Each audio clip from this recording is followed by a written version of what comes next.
Well, all right, you heathens. Here's another banger for your brain. Remember when Moses parted the Red Sea? Back then, you were small and Mama forced you to go to church, ain't been back since? That's cool, we've been there. Today, you'll learn, prior to the parting of the Red Sea, that God matched each plague to a specific idol. Get ready, we're about to start cooking. Once upon a time, way back in the day, there was this Egyptian pharaoh who thought he was all that, bigger, badder, and stronger than God himself. Dude had his people suffering on repeat, acting like he was the king of the whole world. But then Yahweh stepped in and sent Moses to roll up and tell Pharaoh, "Let my people go."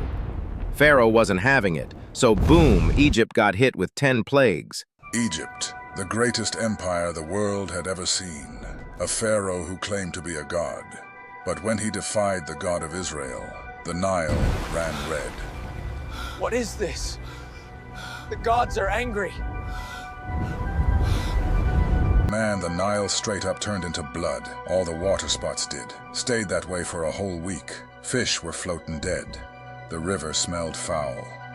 And folks were out here digging in the dirt just to find a sip. See, the Nile was Egypt's heartbeat. It fed their crops, moved their goods, and kept their whole world alive. They even bowed down to this river god named Happy, thinking he was the one keeping the land fresh and fertile. But God stepped in like, "Your so-called god of life? Nah, I'm the real source, and I just shut it all down in one shot." Plague number 2, the frogs. Man, frogs were everywhere, busting into people's homes, hopping in beds, chilling in kitchens, even up in the ovens. Then they started dying in piles, and the whole place reeked like a swamp gone bad. Thing is, frogs were sacred to this goddess Heket, the fertility chick, with the frog head. You couldn't lay a finger on them, cause killing frogs was straight up forbidden. So Egypt got buried under a mess they couldn't touch.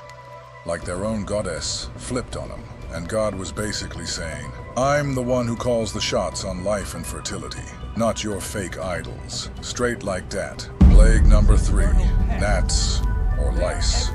Dust from the ground straight, morphed into clouds of gnats. Tiny, biting, in-your-face pests swarming over people and animals. No peace, no break, just constant torment.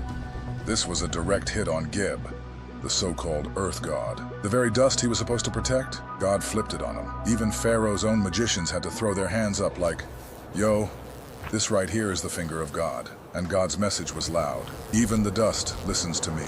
Plague number 4, biting flies. Egypt was straight up getting swarmed by a plague of biting flies. No cap. But the whole time, Goshen, where the Israelites were posted up, not a single fly. It was a total diss to Khepri, the beetle god they were all about. God was basically showing who's boss, protecting his crew, while dropping the hammer on the ops. It was a whole vibe of protection and judgment all at once. God was like, "I got my people on lock, but y'all are catching this fade." Plague number 5, death of livestock. Disease killed Egypt's horses, donkeys, camels, cattle, sheep, and goats. None of Israel's animals were harmed. Livestock were a symbol of wealth, food supply, transportation, and farming power. This attacked Apis, bull god, and Hathor, cow goddess of love and protection. Your wealth and strength crumble when I speak.